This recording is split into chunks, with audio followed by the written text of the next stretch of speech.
¿Qué tal, muchachos? Yo soy Lalo y hoy vamos a continuar con la parte de optimización que vamos a poder hacer con las cosas que hicimos en cálculo de varias variables para funciones vectoriales, lo cual realmente pues, es una parte muy importante porque pues, justamente una parte fundamental de poder estar desarrollando toda esta maquinaria es llevar a pues un término práctico y aplicable todo esto del cálculo, y justamente los problemas de optimización son un gran ejemplo para poder explotar estas cosas.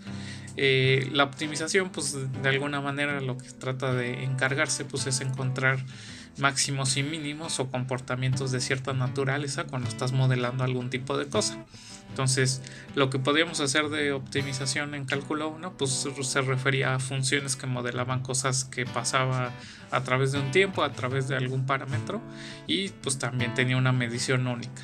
Sin embargo, ahora con lo que hemos hecho de funciones vectoriales, ahora podemos modelar funciones que pues tienen parámetros en espacios vectoriales más ricos y tienen codominio también en vectores, entonces pues podemos modelar cosas más complejas, y en este sentido con las técnicas que hemos desarrollado de cálculo diferencial también vamos a poder encontrar técnicas para hacer optimización, ¿sale? Entonces, bueno, justamente lo que tratamos de hacer entonces básicamente es, si tenemos una función que va a tener cierto dominio B de algún Rn, y pues ahorita nada más vamos a analizar qué pasa con las funciones que van hacia R, luego lo vamos a poder extender. Queremos analizar si f tiene un máximo o un mínimo. Si se dan cuenta, pues sí necesitamos que llegues a R para que pues, podamos hablar de un orden, y entonces aquí podamos hacer una medición de qué es más grande, ¿sale? Entonces, dependiendo del conjunto B, pues vamos a tratar de ver que va a haber un análisis diferente dependiendo de en qué parte puede ser que esté alcanzándose máximos y mínimos. Por un lado podría ser que se alcance en la frontera, o por otro lado se va a alcanzar en los puntos interiores. Entonces ahorita no nos vamos a enfocar tanto en el caso de acá, sino más bien en los puntos que están en el interior, que básicamente son en donde podemos hacer las nociones de derivación, ¿sale? Si queremos analizar con cosas de cálculo en el comportamiento de una función, pues hay que hacerlo dentro de un conjunto abierto para que podamos ver si existe ahí la derivada y este estilo de nociones. Entonces, en general, pues vamos a estar ahorita trabajando con una función f, un subconjunto que va a ser abierto, y pues tratar de ver qué va a suceder con los máximos y mínimos que pueden alcanzar la función f dentro de un conjunto abierto. ¿Sale? Entonces, bueno, dentro de estos máximos y mínimos también es importante notar que pues, hay unos que van a ser máximos y mínimos globales, que pues van a ser básicamente los que sí son de a de veras máximos en todo este comportamiento. O sea, básicamente es que para todo x, la función en el valor x0, que sí sea un máximo, le gana a pues las evaluaciones en todo esto, ¿no? Eso es un máximo global, si es que esto sucede para todos los x dentro del dominio. Los locales pues es diferente, va a ser si existe una vecindad alrededor de este puntito, si existe un R positivo, tal que para todo x que viva en U, intersección la bolita de radio R y centrada aquí en x0, se cumple pues la misma desigualdad, ¿sale? Entonces básicamente pues también está sucediendo una cosa de definiciones de comportamiento global y local como teníamos en cálculo 1, pero bueno, pues esto es para funciones vectoriales, ¿sale? Entonces en el caso de cálculo 1 pues necesitamos que para que fuera un máximo o mínimo local pues hubiera un intervalito alrededor de este puntito tal que se satisfaciera la desigualdad. Aquí vamos a necesitar toda una bolita, ¿sale? Dependiendo de la dimensión en la que estemos, la bola puede ser más grande. Ok, entonces Pues hasta aquí pues nada más es la definición de que es un máximo y un mínimo, puede ser global o puede ser local. Obviamente pues si tienes un máximo global, pues en particular va a ser también un máximo local, y igual a su vez si es un mínimo global también va a ser mínimo local, pero a lo viceversa no es cierto, ¿no? Por ejemplo, pueden pensar como en una sabanita, digamos, de este estilo, así como que tiene cierto volumen. Y esto pues son puntitos que son máximos. Este por aquí, por ejemplo, es un máximo local, pero no es un máximo porque este puntito está un poco más arriba. Esto lo pueden pensar como que es la gráfica de una función que va de R2 a R, ¿no? Y pues ahí está la gráfica y esto se está viendo. Entonces un máximo local o mínimo local no necesariamente va a ser global, ¿sale? Pero es importante que también poder identificar estos porque al menos alrededor, cerca de estos puntitos, sí están comportándose como máximos en cierto sentido, ¿sale? Ok. Entonces, una de las cosas que son muy importantes que debemos de trasladar, si tenemos un máximo local o mínimo local, ver qué podemos decir con respecto a cosas de ser diferenciable y alguna propiedad, ¿sale? Entonces, si nos acordábamos en cálculo 1, si teníamos un máximo local o mínimo local y la función era diferenciable en esos puntitos, entonces tenía que pasar que la derivada fuera 0. 0 como un número real.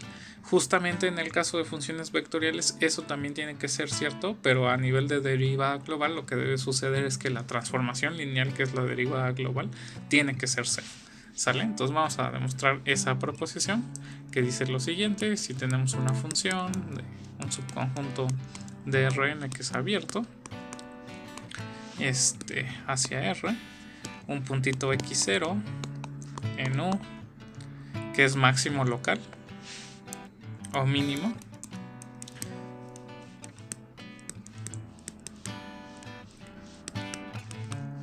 entonces la función lineal de la derivada en este x0 tiene que ser la función idénticamente 0. ¿Sale? Ok, ¿y cómo le hacemos? Pues la demostración pues básicamente depende justo de la que ya hicimos para cálculo 1. Como una transformación lineal de estas de las derivadas globales está definida por las diferenciales parciales, en el sentido de que pues si es una función diferenciable, entonces la transformación lineal va a ser justo como hacer producto punto con las derivas parciales de de la función en ese puntito. Pues lo que podríamos hacer es probar que ese vector que estás haciendo, el producto punto, pues es el vector 0, ¿sale? Entonces lo que bastaría demostrar es que el gradiente de esta función en el puntito x0 pues es el vector 0, para que de veras la transformación lineal de tomar producto punto con esta cosa pues dé la función 0, ¿no? Entonces lo que tendríamos que demostrar básicamente es que las derivadas parciales para cada una de las variables en una base ortonormal en este puntito pues son iguales a 0, ¿ok? Y para eso pues lo que tenemos que recordar es que justamente esto de aquí pues que es el límite cuando h tiende a 0 de f de x0 más h e i menos f de x 0 y todo dividido entre h, ¿sale? Bueno, pero la función f, cuando nos estamos moviendo justamente por la recta definida por este vectorcito, el li, pues fíjense que de todas maneras pues la función al tener un máximo local pues también sigue siendo un máximo local si nada más nos restringimos con respecto al dominio que está haciendo sobre esta recta. Y en ese sentido cada una de estas cosas que estamos haciendo pues básicamente es la derivada de una función de r a r donde está alcanzando un máximo local también en esa restricción sobre este dominio que solo es una recta, ¿sale? Entonces, por lo que ya sabemos de cálculo 1, pues lo que debe de suceder es que ese valor de la derivada, que es este límite en ese puntito, pues tiene que ser 0, ¿sale? Entonces, por cálculo 1, sabemos que este valor de la diferencial en ese puntito, pues debe de ser 0. Si no se convencen que esto es lo mismo que lo de cálculo 1, pues lo que podemos hacer básicamente es ver como este es un máximo local, entonces también cuando nos estemos aproximando con h suficientemente pequeños, este valor de aquí está siendo negativo, y entonces el signo de esta expresión completa depende básicamente solo del signo de la h, porque pues esto de aquí arriba siempre va a ser negativo. Entonces si nos aproximamos hacia 0 por la izquierda, pues estamos teniendo valores positivos, y si nos estamos aproximando hacia 0 por la derecha, estamos teniendo valores negativos. Pero como el límite está existiendo, debe ser un valor que es mayor o igual que 0 y menor o igual que 0. Eso quiere decir que tiene que ser 0. Esa es como la misma prueba que hicimos en cálculo 1. ¿Sale? Entonces, bueno, con esto pues ya justificamos que cada una de las diferenciales es 0, y en particular la derivada global en estos puntos tiene que ser 0 también. ¿Ok? Entonces, bueno, con esto ya tenemos esa proposición. Sin embargo, pues así como sucede en cálculo 1, que una función tenga derivada 0 en un puntito no nos va a asegurar que vaya a ser mínimo o máximo ni local ni global, ¿sale? Pero pues sí le vamos a dar un nombre, ¿sale? Entonces vamos a definir básicamente que si x0 es un vector tal que la derivada de la función f en ese puntito es la función idénticamente 0, vamos a decir que x0 es un punto crítico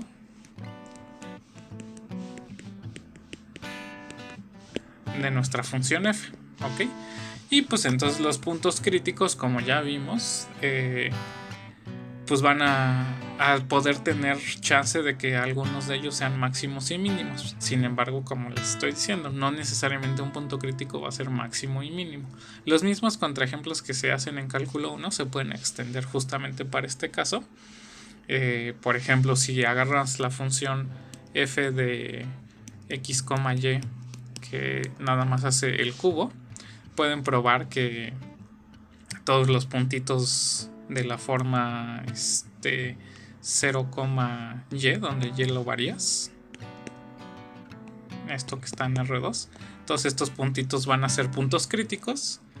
Sin embargo, pues no son puntos donde se alcanza ni un máximo ni un mínimo local, ¿ok? Entonces, bueno, pues hay que tratar de hacer algo más, algo extra, para ver qué podríamos decir acerca del comportamiento de máximo o mínimo en los puntos críticos, ¿sale? Entonces, pues vamos a hacer un criterio ahora análogo para funciones vectoriales de derivación para lograr calcular máximos y mínimos locales. Entonces, la proposición que vamos a hacer va a decir lo siguiente: sea f una función de cierto subconjunto abierto de Rn hacia R, x0 un puntito dentro de U que sea crítico, o sea que las derivadas la derivada en ese puntito sea 0,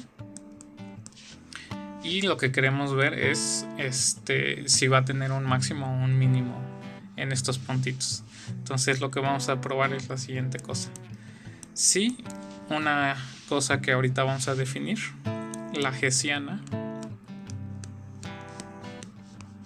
de f en x0 es una forma cuadrática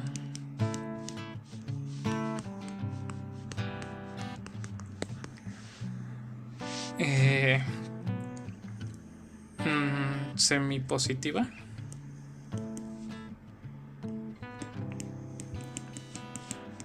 y no degenerada, entonces x0 es un mínimo local. Sale, entonces ok, como que tenemos que hablar de varias cosas para que entendamos qué es lo que está sucediendo. El inciso 2 pues solo es como el dual. Si la hessiana de f va a ser una forma cuadrática semi-negativa y no degenerada, entonces en x0 se va a alcanzar un máximo local. Entonces, ¿qué es esto de la hessiana y lo de la forma cuadrática y semipositiva y no degenerada? Entonces, en primer lugar, necesitamos aquí unas hipótesis extras, que va a ser que f sea de clase C2. ¿Sale? Entonces necesitamos que la función sea de clase C2 para que podamos hablar de la hessiana, y que sea de clase C2 lo que nos asegura justamente es que las derivadas de orden 2 existen y además son continuas. Por resultados que ya hemos hecho, pues lo que va a pasar en esos casos es que las derivadas parciales, las derivadas cruzadas coinciden, ¿no? Entonces la hessiana de una función f en un puntito x0 pues va a ser justamente una matriz cuadrada que va a tener las derivadas de orden 2 en sus entradas, ¿sale? Entonces aquí vamos a tener la derivada de orden 2 de la primera variable, luego la derivada de orden 2 de la segunda variable y la primera variable, y así nos seguimos en cada renglón.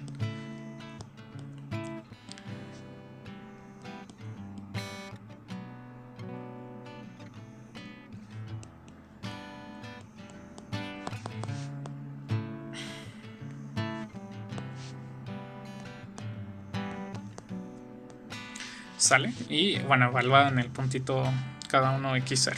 Entonces esto pues es una matriz de n por n, y esto es la hessiana de la función, ¿sale?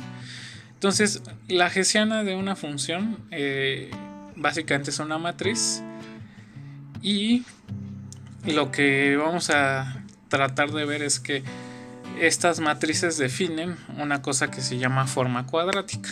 Una forma cuadrática básicamente va a ser una función que va de Rn hacia R, que pues tiene cierto comportamiento. Lo que vamos a hacer básicamente para decir que esto es como una función aplicada a cierto vector es pues agarrar esta matriz, que vamos a llamarla por cierto momento A, y lo que hacemos es multiplicar por el vector x transpuesto y luego multiplicar por el vector x solito, ¿sale?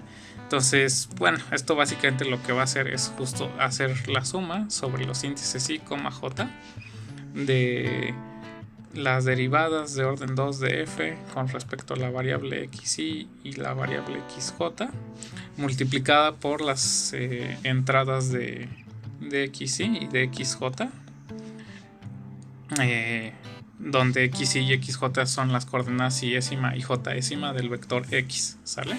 Entonces, bueno, esto va a ser básicamente una forma cuadrática, que pues la definición general de una forma cuadrática pues es una función que es un polinomio de grado 2 en las entradas de los vectores y que tiene este comportamiento de simetría con respecto a ciertos coeficientes, ¿sale? Entonces, bueno, para que nosotros digamos que una forma cuadrática es semipositiva, lo que debe de suceder es que esta matriz A, cuando la asociamos esta transformación, decimos que A define una forma cuadrática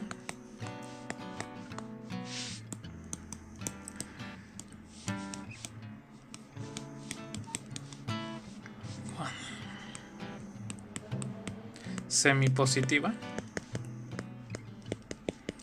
si lo que sucede es la siguiente cosa, que siempre cuando nos fijamos en esto nos da un número que es mayor o igual que 0. Si se dan cuenta, esto pues nada más es un numerito, ¿sale? Y esto es mx0. Ok, y a su vez, si queremos semi-negativa, pues en vez de ser mayor o igual que 0, lo que vamos a querer es que sea menor o igual que 0. Que sea no degenerada, lo que quiere decir es que si agarramos un vectorcito x tal que este valor es 0, entonces debe de suceder que este vector x no le queda de otra más que ser el vector 0. Entonces esto de ser no degenerado quiere decir que básicamente el único chance de que te dé 0 pues es en el vector 0, ¿sale? Ok, entonces ya con estas aclaraciones ya podemos entender qué es lo que está sucediendo aquí. Si nosotros tenemos un punto crítico de una función de clase C2 en ese puntito, vamos a poder decir que es un mínimo local si cuando analizamos esta matriz que es la hessiana, resulta que nos define una forma cuadrática que es semipositiva y no degenerada, ¿ok? Entonces, ¿cómo le vamos a hacer para demostrar esto? Pues básicamente vamos a utilizar como un resultado que tenemos gracias al teorema de Taylor. Entonces la demostración va de la siguiente manera. Vamos a considerar nuestra función polinomial de Taylor de grado 2 y pues recordar las definiciones, ¿no? Sabemos que la función f la podemos poner como el polinomio de Taylor de grado 2 de la función f de grado 2 alrededor de x0, ¿sale? Más un cierto residuo, el residuo de la función f de grado 2 alrededor de x0. ¿Ok? Y el polinomio de grado 2 de Taylor, pues justamente es f evaluada en x0 más la suma de las derivadas parciales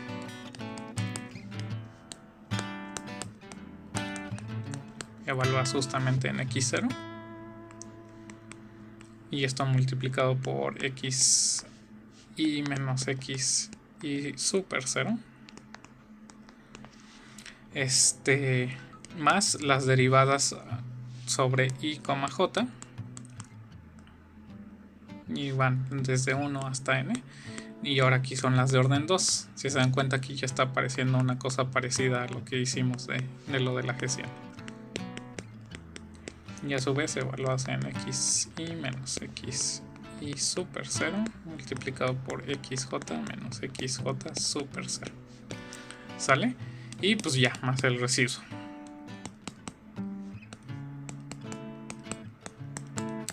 Ok, entonces como estamos en el caso de que el puntito x0 es un punto crítico, lo que va a suceder es que todas estas derivadas parciales son 0, ¿ok? Y entonces pues esta aproximación realmente solo nos va a importar con este término, que es la evaluación, más este de aquí, que si se dan cuenta justamente es la hesiana aplicado a cierto vectorcito, y lo del residuo, ¿ok? Entonces, bueno, lo que vamos a hacer para que se vea un poquito mejor es a lo x lo vamos a llamar a sustituir o hacer un cambio de variable como x0 más algún vector h. Si hacemos todo esto, el vectorcito h también podemos pensar que tiene coordenadas h1 hasta hn. Vamos a poder reescribir todo esto de la siguiente manera: f evaluado en x0 más h es lo mismo que f en x0 más el valor de la hesiana de la función f en x0 aplicado nada más a este vectorcito h, ¿sale? Eso es lo que está sucediendo con la parte de orden 2 justamente, y más el residuo de nuestra función justamente de orden 2 alrededor de x0 evaluado en x0 más h, ¿sale? Entonces lo que vamos a ver es que justo vamos a tratar de analizar qué sucede con esta situación, f de x más de x0 más h menos f de x0, y vamos a ver que analizar el signo de esto de acá va a depender de ver cómo está pasando cosas con el signo de la hesiana de la función y del residuo, ¿sale?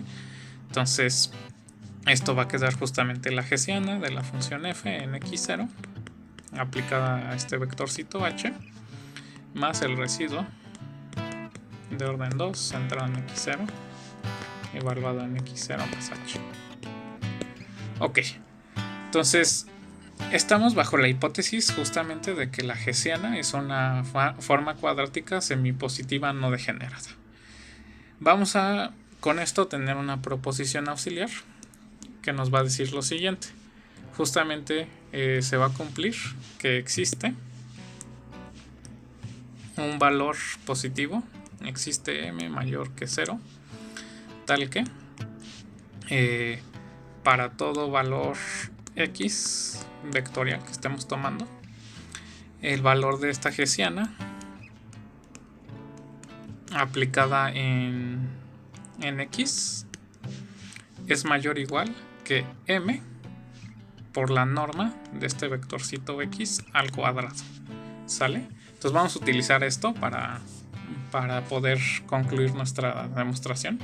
¿Y cómo se prueba esto? pues básicamente lo que hacemos es las formas cuadráticas, pues como están definidas como polinomios, pues van a ser funciones que son continuas sin ningún problema. Y entonces lo que vamos a hacer es, cuando agarramos la forma hessiana restringida a la forma hessiana en este puntito x0, aquí me faltó el x0, la restringimos en justamente la esfera unitaria, o básicamente decir los vectorcitos x donde la norma es 1. Vamos a cambiarle el nombre mejor. Pues lo que podemos hacer es, ya sabemos que este conjunto de los vectores que tienen norma 1 son un conjunto cerrado y acotado. Si tenemos una función continua, entonces ahí se debe de alcanzar sus máximos y sus mínimos. Entonces vamos a tomar el mínimo. Sabemos que existe m mínimo sobre esta cosa.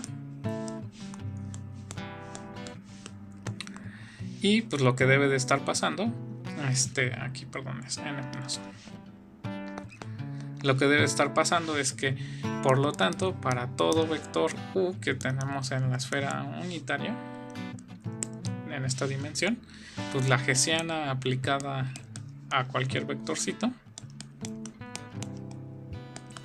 es mayor o igual que este valor mínimo, ¿sale? Ok. Y ahora, ¿cómo lo extendemos para todos? Pues si agarramos un vector x cualquiera, podemos definir con el vector h que sea lo mismo que x entre la norma de x. Esto pues va a ser cierto para todos los vectores que no sean 0, ¿sale? Si es 0, pues claramente se va a cumplir la desigualdad que queremos de este lado. Entonces, por esto pues sabemos que la hessiana aplicada a un vector unitario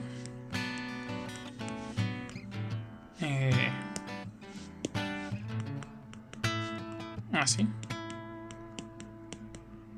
es mayor o igual que m. Pero pues vamos a recordar cómo podemos calcular la hessiana. La hessiana básicamente es agarrar cierta matriz A, multiplicas por este vectorcito transpuesto y el vector normalito, ¿sale? Pero pues entonces podemos sacar estas normas como escalares, porque todo funciona bien con respecto a la multiplicación matricial, y entonces esto coincide con nada más ser 1 entre la norma de x al cuadrado multiplicado por lo que estaba haciendo el papel de la matriz A multiplicado por estos vectores, y entonces pues esto de aquí no es otra cosa más que justo este valor de la hessiana, pero aplicado al vector x, ya sin dividir entre su norma. Y pues esto es mayor o igual que m, entonces nada más haciendo un despejo podemos llegar justo a lo que queremos. La hessiana en x0 aplicada al vector x le va a ganar a m por la norma de x al cuadrado, que es lo que queríamos, ¿sale? Justamente ver que existía esta m de manera que se satisfacía esta desigualdad, que es lo que estamos probando, ¿sale? Entonces ya, con eso pues vamos a aplicarlo para nuestra proposición, que es la que estamos tratando de mostrar. Básicamente también tenemos que utilizar las propiedades del residuo, ¿sale? Entonces, si recordamos, lo que nos dice el residuo de orden 2 es que el límite cuando x tiende hacia x0 del residuo de orden 2 alrededor de x0 de nuestra función x, y la vamos a hacer así. En vez de que x tenga hacia x0, lo que vamos a hacer es que h tienda hacia 0, que es como con la sustitución, y esto a su vez dividido entre la norma de h al cuadrado. Este límite es 0, ¿ok? En particular podemos hacer un delta positivo tal que esto de aquí ya sea suficientemente pequeño que algún número positivo, ¿sale? Entonces existe un delta mayor que 0 tal que si la norma de h es más pequeña que delta, esta expresión la vamos a hacer más pequeña que algo que tiene que ver con el x0 que tenemos de la forma cuadrática definida por la hessiana, ¿sale?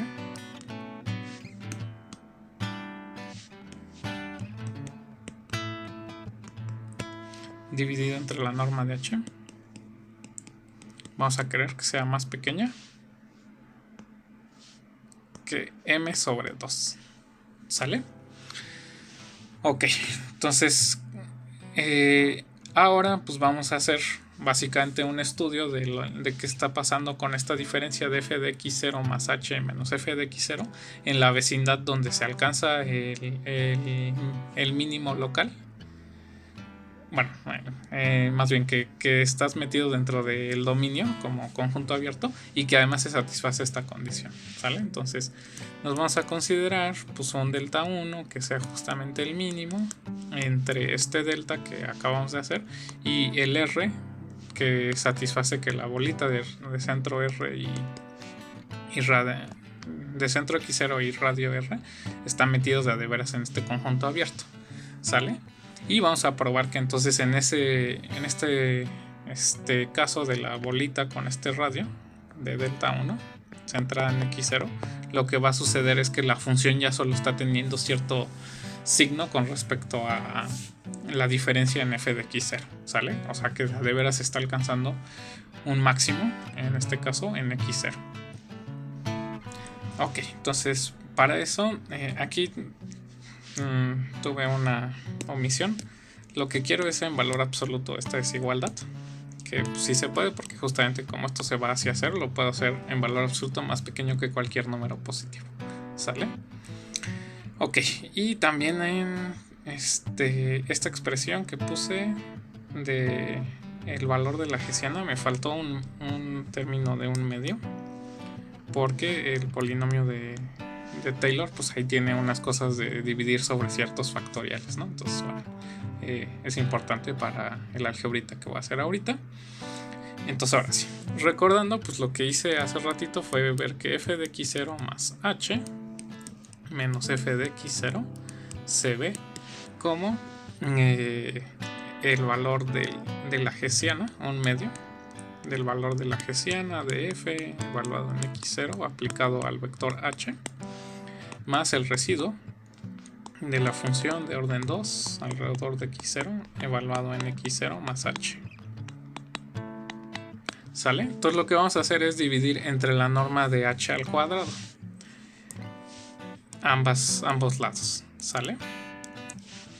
De este lado nos va a quedar la norma de h al cuadrado y acá también la norma de h al cuadrado. Ok, entonces si la h es suficientemente pequeña en módulo, podemos utilizar las desigualdades que aseguré para el residuo, y además también vamos a usar la desigualdad que satisfacía la forma cuadrática. Nosotros sabemos que la forma cuadrática aplicado a cierto vectorcito pues era mayor o igual que m por la norma de ese vector al cuadrado. Entonces cuando dividimos entre la norma de ese mismo vector al cuadrado pues se simplifica. Entonces va a quedar nada más un medio de m y de este lado va a quedar el residuo de la función f de orden 2 centrada en x0. ¿Sale? Siempre y cuando pues el h sea bueno, esto se vale en general.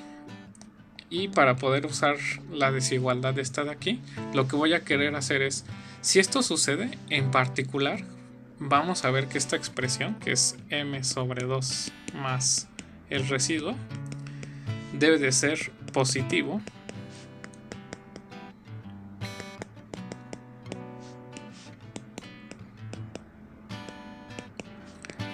¿por qué? Pues porque como este es una cosa que es en valor absoluto más pequeño que m medios, lo pueden pensar como que pues eso quiere decir que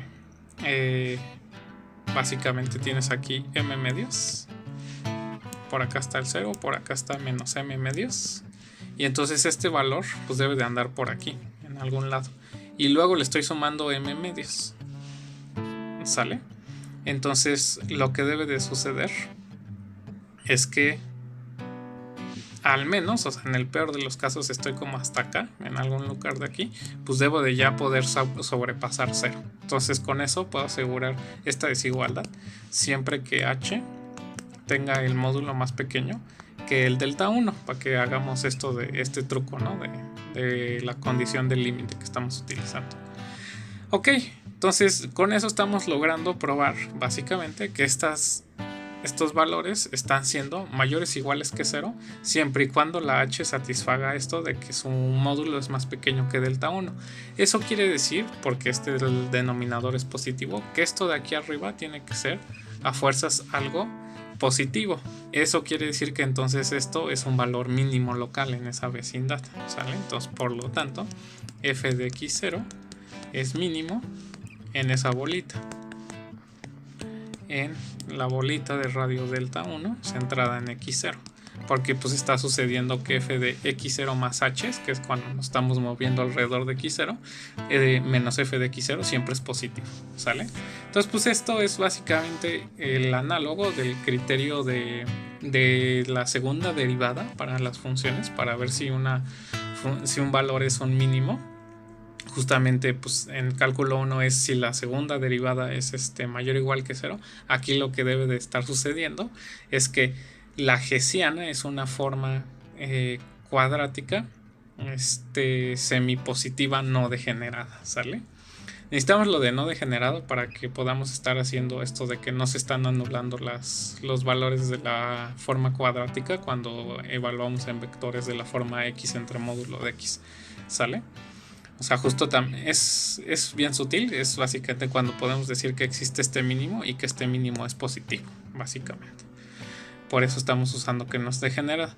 Entonces este es el análogo del criterio de la derivada, pero para funciones vectoriales. Entonces está más complicado realmente, porque tenemos que analizar ahora qué sucede con una función que se llama hessiana y pues que tenga cierto comportamiento con respecto a las evaluaciones sobre los vectores, ¿sale?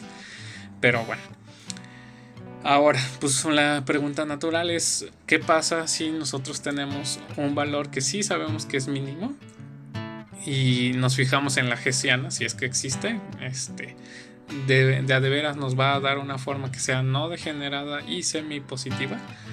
Pues no necesariamente. Lo que va a suceder es que puede pasar que nos dé una forma que sí sea degenerada, pero lo que sí debe de estar pasando es que sea semipositiva. Entonces eso es como el recíproco, que no es realmente un recíproco, es casi un recíproco, y pues vamos a demostrarlo también. Entonces la proposición nos va a decir lo siguiente, que si tenemos f, una función que va de cierto subconjunto abierto de Rn hacia R, x0 un mínimo local y f de clase C2 en x0, entonces la hessiana de la función f en este puntito x0 es una forma cuadrática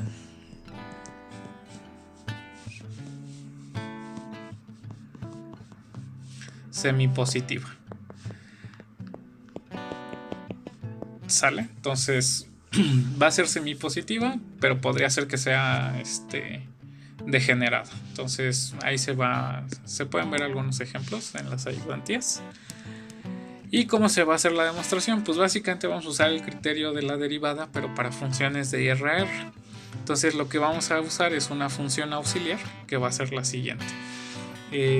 Vamos a agarrar una dirección, ¿no?